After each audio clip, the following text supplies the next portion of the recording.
retro trip ng karamihan sa Gen Z. Kaya ang mga film at digicam, cassette tape, pati mga typewriter patok pa rin sa merkado.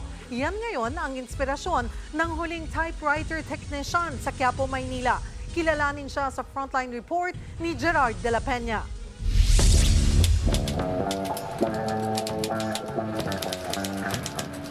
Ang QWERTY era ay hindi nag-umpisa sa telepono o computer, kundi sa panahong naimbento ang makinilya. At kasabay ng paglapat ng bawat titik sa pahina ay ang lumalagutok na tunog sa kada pindot. Ayaw mo magkamali dahil wala itong backspace o delete button.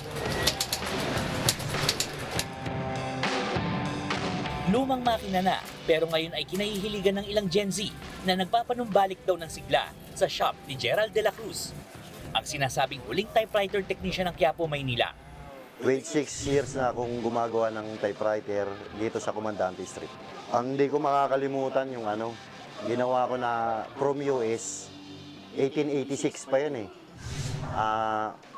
Sobrang hirap niya gawin, matagal. First time ko lang makakita ng ganung typewriter eh. Rare talaga, 1886 eh.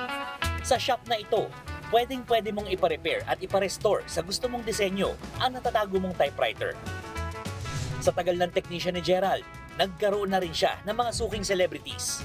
Iba yung feeling niya, may takatak na maririnig eh. Mas magandang magsulat sa typewriter daw kasi mas feel nila yung yung istorya nila o sinusulat nila kasi maririnig na rin bawat tunog eh. Natabunan man ng modernong computers ang typewriter, wala pa siyang planong talikuran ang halos 3 dekadang hanap buhay. May 3,000, 5,000 per day na kinikita kung may buyer o may pa-repair din, ganun din. Pero hindi sa loob ng isang linggo meron, wala. Taas noong ipinagmamalaki ni Gerald na sa marangal na trabahong ito ay napatapos niya sa pag-aaral ang mga anak. Yung dalawang anak ko graduate na eh. Isang teacher, pasado na rin siya sa board. Isang IT, may trabaho na rin siya.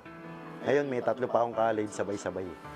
Ayaw ni Gerald na mawala ng tuluyan ng kinang na makinilya. Ang problema ay wala sa mga anak niya ang gustong manahin ang kanyang shop. Pero yung pinsan ko, yun ang tinuturuan ko. Spencer, marunong na rin siya. Bali, baka nga siya maiwan dito pagka nag-retire na ako eh.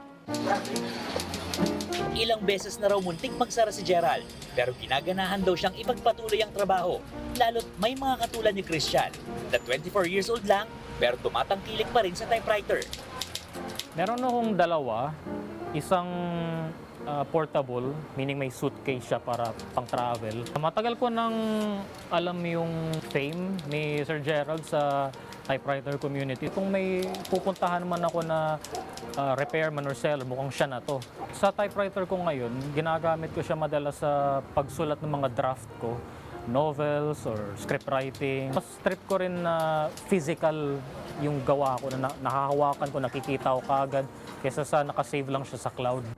Hinihikayat ni Christian ang mga kabataan na subukang maging mausisa sa mga gamit ng nakaraan. Nakakatulong na maunawaan lalo yung history, yung past. Nakakatulong na lalong mag-preserve ng historical artifacts or historical events, lalong ma-memorialize. Nagbabalita mula sa Frontline, Gerard de la Peña, News 5.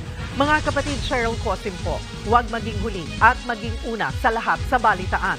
Para sa tuloy-tuloy na talakayang sa Frontline, mag-follow at mag-subscribe sa social media pages ng News 5.